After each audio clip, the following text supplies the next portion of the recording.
परंतु आज मी महत्त्वाचं जे एवढ्या दिवसात 7.5 महिने झालं हे प्रकरण होऊन जी सुरुवात झाली ती प्रकरणाची, जे गावकरी आहेत मसाजोगवासी सगळे, त्यांनी जे रस्त्यावर आंदोलन केलं होतं 27 तासाचं, की आरोपींना अटक करून त्यांना तात्काळ शिक्षा द्या, तिथून सुरू झालेलं जे हे न्यायाचा लढा होता, त्याच्यामध्ये प्रामुख्यानं पहिली भूमिका FIR करण्याची आदरणीय मनोजदादांची होती. तिथून सुरू झालेला हा प्रवास आजपर्यंत ज्या आरोपींना निर्दोष मुक्तीचा अर्ज दिला होता तो आज न्यायालयानं फेटाळला.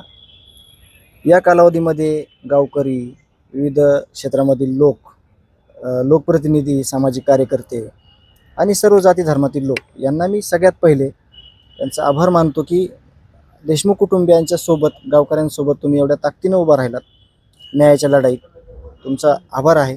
आणि जी ही केस ज्या वकील साहेबांकडे यावी, हा खटला ज्यांनी चालवावा, त्यासाठी जे आम्ही अन्नत्याग केलं होतं, अन्नत्याग आंदोलन केलं होतं, त्यावेळेस निकम साहेबांनी गावकऱ्यांना आणि मला असं सांगितलं होतं की ही केस मी घेत आहे, तुम्ही अन्नत्याग करू नका.